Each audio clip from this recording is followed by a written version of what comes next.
Good afternoon, Saurabh.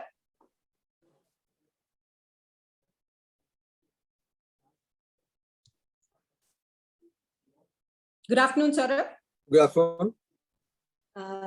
Welcome to this series of interviews on CSR on behalf of the National CSR Network. As you may know, the National CSR Network is a forum and a platform. The idea behind the network is to support meaningful social development by corporates. As a part of our learning forums, we are putting together this series of interviews with senior CSR professionals, heads of foundation, NGOs, etc.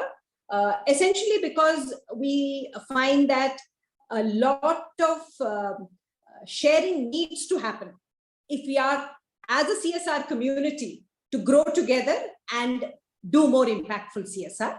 So it is my pleasure and privilege to welcome you, Mr. Saurabh Singh, who is Head of Government and Institutional Banking, ICICI, as well as the President of ICICI Foundation. To give a very, very short introduction to Saurabh before we begin, he is part of the senior management team leading several functions at the bank. And he has been a banker and has come to the foundation from there. He is keenly interested in economic, social, and regulatory issues. ICICI Foundation, under his leadership, has aligned skill development and livelihood development to socio-economic priorities of the country. It is one of the largest participants in the country in the sphere of skill development. They currently run 29 skill academies and conduct livelihood programs in more than 1,000 villages, covering over 1.25 lakh adults every year. More than 500,000 people have been trained since the inception of ICICI Foundation. Saurabh himself has extensive general management experience, and his work in the foundation has been acknowledged in the form of Best Foundation of the Year Award, Best in Skill Development Award, Best in Livelihood Development Award, more than 100 awards also for energy conservation, which we may not touch upon because we are not looking at that angle today, but it's important to flag that he is both in the social development as well as the environment space, making him a complete sustainable development professional. So thank you, Saurabh, and welcome to this interview, a conversation really. And I know I'm going to learn as much as our viewers and the people in the network. So let me start by asking you, maybe a personal question. What made you switch from pure banking and take this on as a portfolio too? Giving back to the society is, I think, everybody's dream. As you grow up in life, you've grown up with a lot of people, you come across a lot of people, and when you're meeting and interacting with the people, the society around you, you see all the goods and the bads. And then if you've got a position in life, if you've got a position from where you can influence, you've got resources, there's nothing better than try and give back to the society from where you have come and where you have taken. Beautiful. It's been an inspiration. It's really a privilege actually to be able to do this. Yes. Yeah. So wonderful. Yeah. Let me just touch a little upon ICICI Foundation itself. What is the structure? What is the governance mechanism? How are you staffed? How large are you? So maybe a short introduction to the foundation. See, we need to think of foundation as different from CSR, because every ICICI group company has its own CSR and CSR committee. And there is a structured ICICI Foundation wherein the foundation takes up implementation projects on behalf of group companies. So every group company of ICICI is free and voluntarily donate to ICICI Foundation.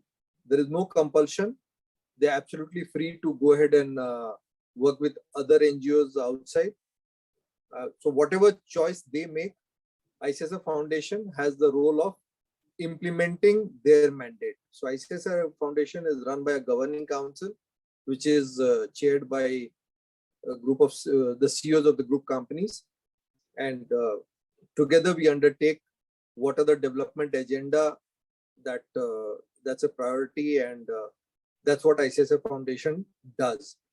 And as a structure, ICICI Foundation now has more than 600 employees, and through its passionate employees who mostly come from the social sector, there are a few who have also moved from banking voluntarily. There are also unique people who move from venture capital and bureaucracy. And together we form a great team, which we really take pride that probably in this sphere, it's one of the best teams in the country, and with a capability and passion to keep implementing new and new projects. Oh, that is fascinating. So basically, even though you're the ICICI Group's foundation, every company does have its freedom. Yes. Okay. And are the kind of trust areas that every company chooses, are they similar or are they different? Or is there a central kind of direction in which the group is moving, or each is again free to make its own decisions on what they want to do, where? Every CSR committee of every group company is absolutely free to decide what they would want to do and where they would want to involve foundation. Okay. There's absolutely no compulsion. There is no guideline that your CSR should be directed in for these projects. There are no such guidelines. Very interesting model, because most other groups would have pre-decided trust areas with little variations here and there, and then have the foundation implement. So this is a very unique model, I would say. And the foundation itself is structured as a Section 8, or how is it? Okay. So fantastic. And basically the major thrust of your activities is into livelihoods and skill development, right? See, the way I would say that the origin of ICICI has been into development finance. So from the day of origin, the leaders of this organization have been working on development and using finance as the catalyst for development. Now, there's an opportunity to do further development. So development is the agenda. Right. I keep saying in every forum that it's not philanthropy. ICICI Group and ICICI Foundation is majorly focused on development, while the organizations may look at B2B or B2C, but at this stage, we are absolutely looking at individuals who really need the support, and with some support, with some catalyst, with some training, that they can become, so that they have a sustained income in their life. So it can happen through skill development, it can happen through livelihood programs, but the focus is on converting these people who really need it, having some sustainable income month on month. Perfect. So these skill development centers, where are they? Do you run them yourselves? What kind of courses? Maybe a little explanation of that. We are running 29 skill centers and 11 courses. And these courses are divided in two parts, something for white collar and something for the blue collar. And so the people who are educated, they get into curriculum of office administration or selling skill. And the others, where people have dropped out from the school and do not carry any formal education or very little formal education, we help them skilling in areas like electrical and home equipment repair, a beautician course, air conditioning, tractor repairs, home health care. Now, as a bank, we don't have core knowledge of any of these areas, but just to share that for each of these areas, we have tied up with other corporates who are experts in these areas. So we have tied up with Snyder, we have tied up with Voltas, Blue Star, Mahindras, and they give us the content for a skill academy, and they assist, they train our trainers, and our trainers then take up these programs and we're very happy to say that pre-COVID, we used to have 100% placement. During COVID, there's been some impact, but yet we are 80% plus on our placements. So the training during COVID has been online, offline, hybrid? All three. Okay. All three. So whenever it's possible, there are online, classroom training, but whenever there's a infection and there is an alert, we move into a hybrid mode, and we also conduct online programs. So all three are running successfully, and students are now very comfortable with each of these models. Yes, I think we've all been forced into comfort with what was discomfort. Where are these centers? I know that ICICI as a group has a presence in the whole country. So I suppose the whole country is your hunting ground. We are there in most of the capitals. Capital cities, we are there. And there are a few centers off capital also. But most of the cities you can count on your fingers, we are there. Oh, excellent. And you run these centers yourself? I mean, your staff actually day-to-day running? Yes, the day-to-day functioning, the faculty, everything is done by ICICI Foundation. Okay. And is there engagement of employees from, say, the bank or group companies around into these training programs, or, maybe to take financial literacy classes or any such things that happen? To a limited scale, and we have the entire plan on the drawing board, but then COVID happened. So that's something which we are holding on. We don't want too many employees to get involved as of now. Yeah, but I know that, that is always a dream from the part of the foundation, that the mainstream employees also kind of have a very healthy interaction. And this is one of the ways. So I suppose post-COVID, we will all up that level of activity. Yeah. So what have been your challenges in the skilling area? See, the main challenge in skilling is like any other developing country would face, that post-skilling, what is the kind of assignments they get, and are they aspirational or not? So, I mean, government jobs being aspirational at those levels, there's always a constant fight that would students want to come and do, would students study properly. So there's always a issue of attracting students to the skill academy, while the academy is free and the students don't need to pay anything. Yet, so first challenge is attracting people. Second challenge is once they get trained, to get them placed. So while there are almost 1,300 employers who are offering jobs, but it's actually the student population which is often rejecting the offers, that this place is 8 kilometers from my house, I want something next door, or I'm a girl now, I'll get married. So all kinds of reasons are there. We don't know whether they're genuine, not genuine, but yes, by the time you try and get them a job, there's a 10 to 15% dropout. You follow up after a year, you find that another 15-20% have dropped out, and no real reasons. So we assume that maybe some of these jobs, they don't like their employers, or they don't like, or they want to get into a government job or something. But I think the challenge is, if you put it at a scale, I think industrial jobs are not the first preference. So that's a big challenge. While we are able to train and get them employment, suddenly they'll say, "Kya 8-10,000 ka job hai?" As if we started a career with very high salaries, but to make them understand is very difficult. Yeah, youth today is a different, it's a different mindset which maybe we don't understand at all. But it's difficult to understand what makes them tick. In skill development, have you or are you thinking of any specialized banking related or financial sector related courses, and what is the potential for that?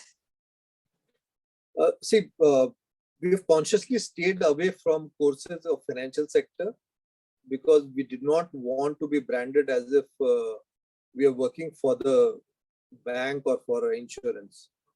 So we've stayed away from anything which is to do with finances. And we don't intend.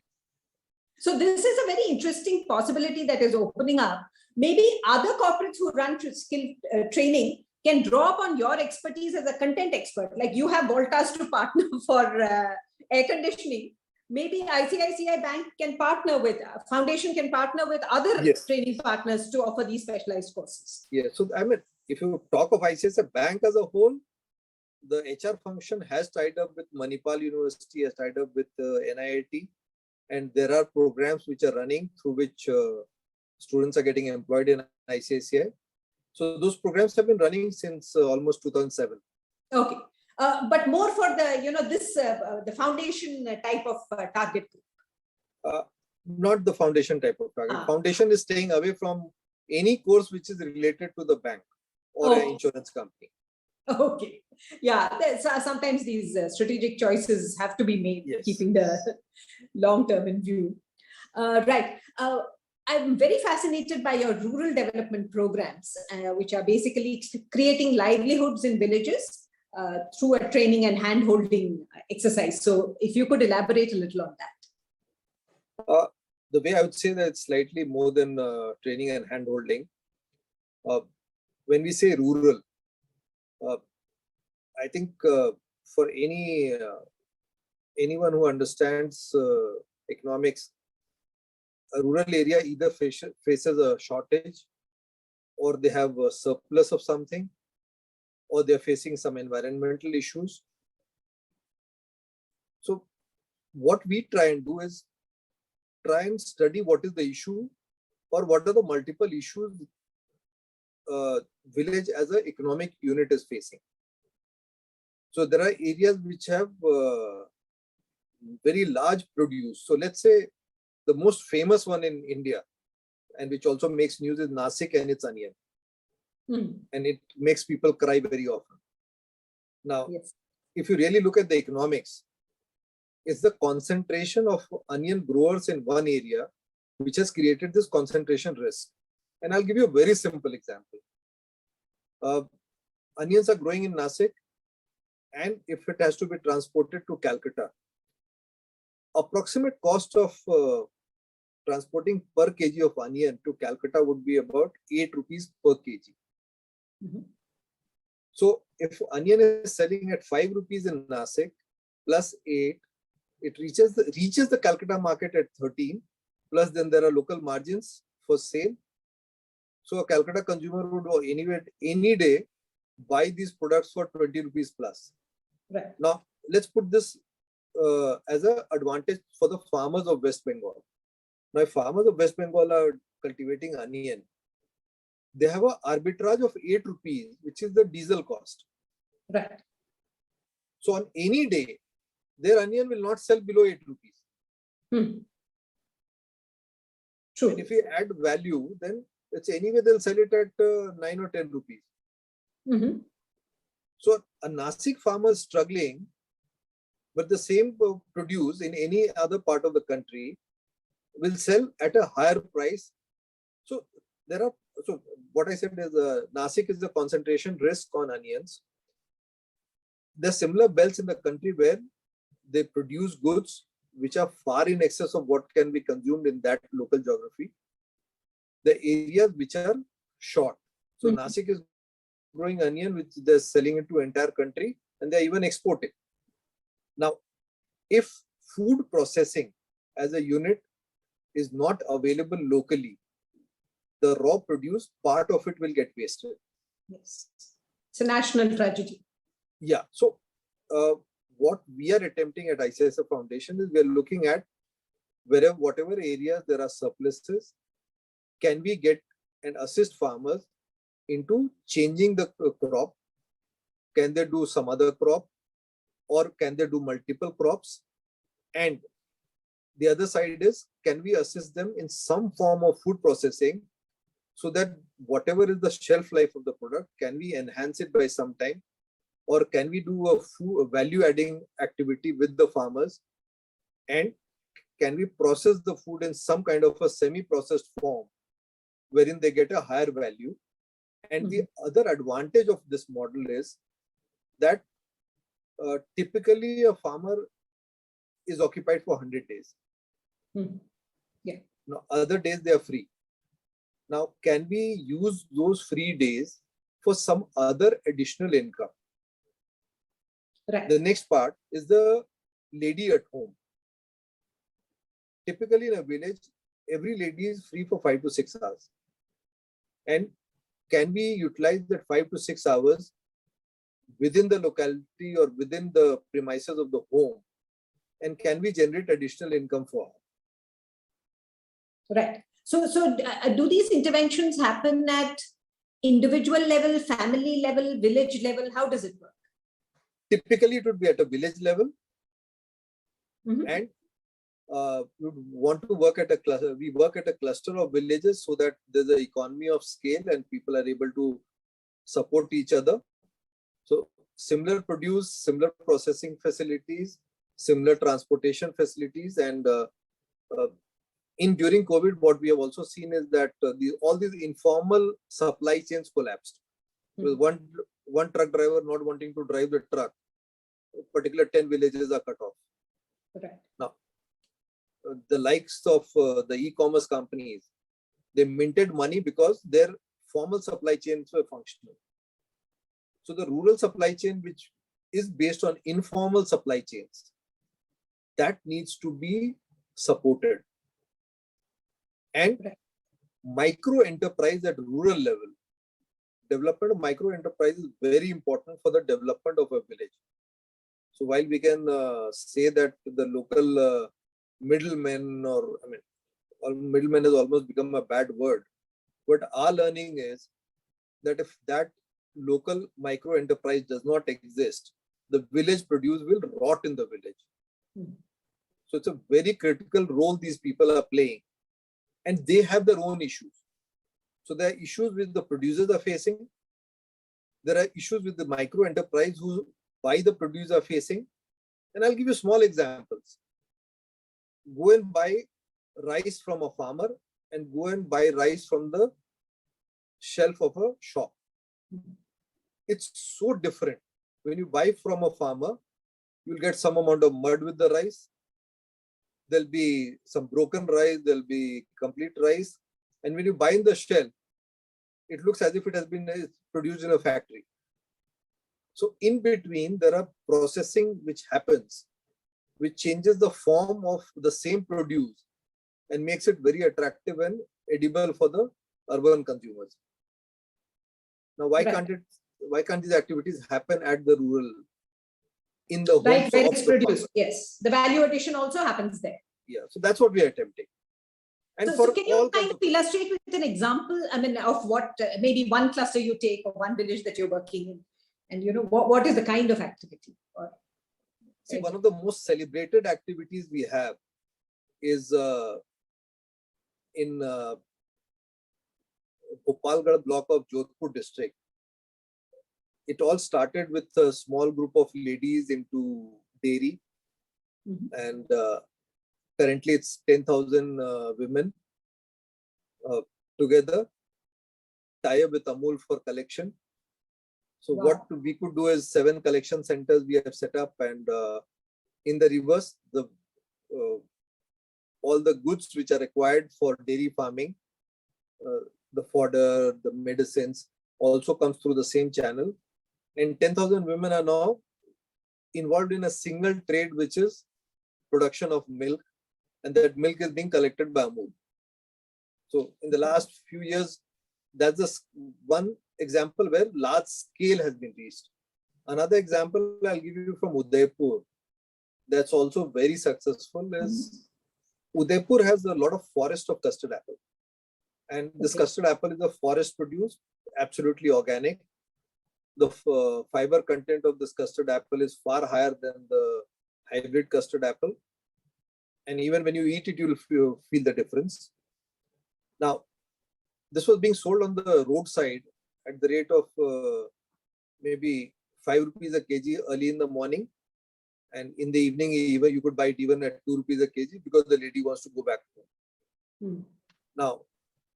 Now we have mobilized 1,000 such women and trained them along with Maharana Pratap Agriculture University, taken formal permission from the forest department for the tribal women to collect forest produce. So custard apple is the forest produce. Women have been trained on pruning these trees and harvesting the fruit. So they were not aware how to harvest a custard apple fruit. If you pluck a custard apple fruit, you're actually spoiling the fruit. You have to cut it. I see. Yeah, so they were trained, and the produce is being taken to processing center, where again with hand pulp is being removed. The pulp is being sold in the local market, and Udaipur is a big market for custard apple flakes. The local caterers have custard apple as a delicacy. If you ever happen to visit Udaipur, please try the delicacies of custard apple. You don't get it anywhere in India. I see. So the custard apple flakes go to the market.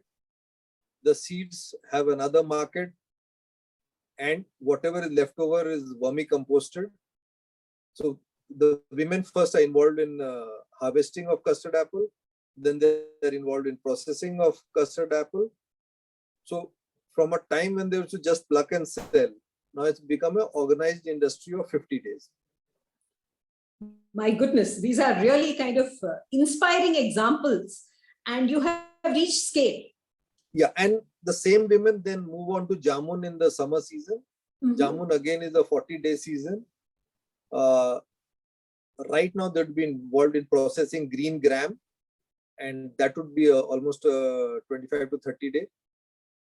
So what we have done is invested money in building the processing center, training the women, and together now almost 1,000 tribal women in Udaipur are involved in processing multiple produce from the farms. Fantastic. And what is the institutional mechanisms that are being created so that this sustains in the long run, even after maybe the foundation thinks of withdrawing? Okay, so the model is, first thing, you need an entrepreneur. Entrepreneur who will buy the produce which is there and then sell it in the market.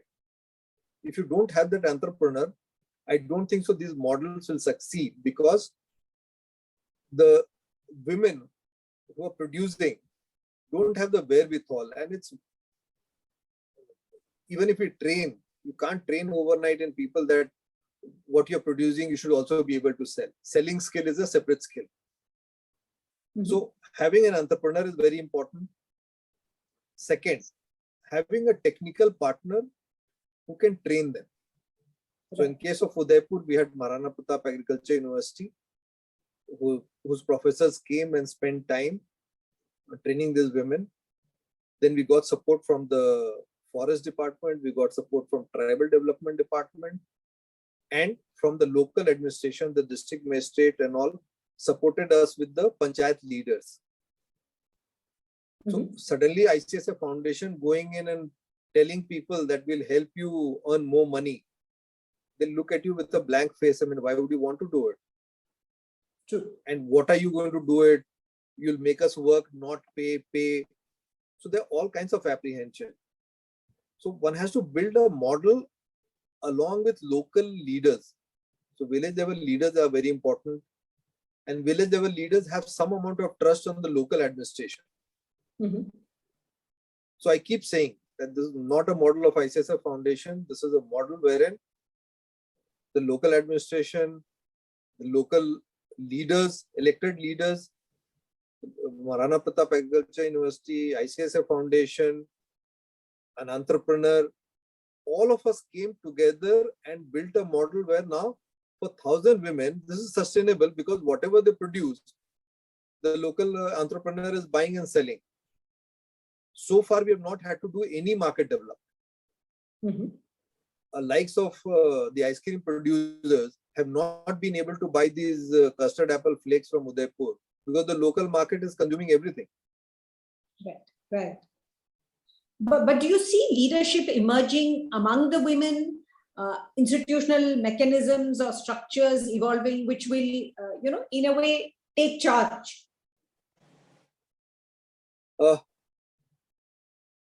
I see it's a very mixed response on this. Can leadership develop? I think it's more to do with the individuals. Can we go ahead and have a model of leadership development?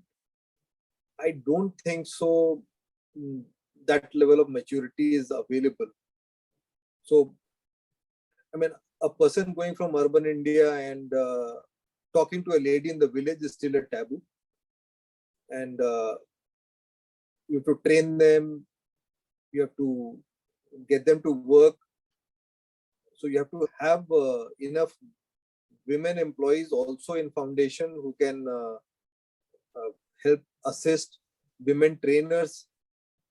So as of now, the environment in the village, in most cases, I would not say 100%, most cases not very conducive for women leadership. Okay. Now, will it happen? I think some amount of education and some amount of economic independence. The two has to improve, and then we'll see a lot more women leaders coming up. And once they start coming up, then the rural India will revolutionize. Absolutely, absolutely. As we say, aapke muh mein ghee shakkar. Moving away from the thrust areas, I mean, there's a lot of stress being laid on evaluation these days. Even the law is now saying that certain large CSR initiatives have to be evaluated. So how do you go about evaluation? Again, I'll give a mixed reaction. First thing, it's unfortunate that we are becoming prisoners of numbers. It's absolutely unfortunate. On one side, we talk of social development, and on the other side, we want to have a very robust measurement system. When we talk of social development, we are talking of individuals. And I would want to quote psychology here, that individuals are subjects and not objects. When we work on the development of individuals, it will always be subjective. It cannot be objective. So the attempt we are making, I don't know, I mean, everyone seems very comfortable with some kind of form of a number. And what that number means to the person, to the individual, I don't understand. We can create indexes, and indexes don't mean anything. So development index, when it comes to individuals, I think it doesn't work. And I'll give you a brilliant example of this. We are working in a village near Jaipur, and why name a village? We are working at several villages, and what we are doing as a foundation is picking up a set of women and training them in a profession. Now, essentially, what we are doing is bringing about some kind of a socio-economic change. Economic change we can measure that, yes, we have trained these women in a trade. And when we train, typically we want a classroom, and one classroom is not enough. So your initiative will typically cover 80 to 100 women of a village. Now, 80 to 100 women, we are measuring how much of income generation they're doing month on month. And with that income generation, how their lifestyle is changing. Now, that's one part. The second part, by putting 100 women from one village in one profession with single training, single source of income, we have created a cohort. Now, you earlier asked me about women leadership. Women leadership will emerge in this cohort. And how that women leadership is going to behave, nobody can predict as of now. Nobody. Now, that's the social impact which is happening in every place where we are creating a common interest group. And in other words, the industrial unions were common interest groups. True. And at some point of time, they asserted. And when they asserted, there were reactions. And in some cases, it was bloody reaction. So we need to watch what kind of an impact it's going to have in the long run. Right. So you're saying unintended consequences, positive and negative. But hopefully empowerment will be a positive collateral. Absolutely. And both will happen. Yeah, that is the nature of the human animal, that both will happen and unexpected things will happen. But I suppose all of us in the development sector work and proceed and live our lives in the belief that education, training, capacity building, empowerment will lead to good things ultimately for individuals and for society. I suppose that's the fundamental belief. Yeah, but let's take the brilliant example that has existed for decades with us. Every teacher evaluates their kids in the classroom. And it has been going on for years. And the marks we received in our classroom was supposed to indicate something. The intelligent people also use those marks for admissions and for further education, and pick up the age group, which is in the age group of 40 to 50. And you find that everything is normalized. True. So what is the indicator you pick? Yeah. How is it measured? What meaning does it have? Short term, medium term, long term? Yeah. Evaluation has a lot of questions to it. And I think what I am hearing from you, and it resonates with me also, that, maybe there should be a pushback at some level against imposing things on the development sector, which, should evolve more gradually. When I remember reading this book, Leadership Online, it's a brilliantly written book. It clearly says that when the process of development is on or process of change is on, every indicator that you'll have will be a contra-indicator because people can't comprehend what you're attempting. The real results comes several years later, and then you realize that, oh, we're trying to kill this idea, and this idea has grown into something very wonderful. So impact has its impact measurement for the sake of reporting, because we are so used to financial results, balance sheet and P&L. I think social sector should be spared of this kind of impact study. At the same time, an impact study of a social impact or economic impact of what's going on should always be monitored. It should be seen as a monitoring and not as the impact, because impact will happen 10 years later. The women we have trained and empowered, where their kids come out and where they go in their life is what we would want to see. Absolutely. So I think what we should say is the CSR is mature enough to monitor itself, correct itself based on what it studies. We are all interested in that. And I think that is the kind of mindset one should look at evaluations from, and not something that should be imposed or can be imposed from outside, because I can always cook up figures, as you say, and report anything to anything. So absolutely fascinating conversation. I've learned so much. I'm so kind of amazed at the scale of the kind of rural interventions that they're doing. The skill, of course, one always knows ICICI Foundation and skill, but this is really deep, meaningful, impactful work. So thank you so much for taking the time to share this with us, and also for your very frank and open kind of views. And I love it that a banker says you should not measure social development by the same indicators that you measure businesses, and it's not about the finances. So coming from you, that's a very powerful statement. So thank you so much, Saurabh. This has been an amazing learning experience for me. Thank you. Thank you very much. Thank you for the invite. Thank you. I loved it. Thank you. On behalf of NCN, a real warm thanks to you and all the best to all your initiatives. Thank you. Have a good evening.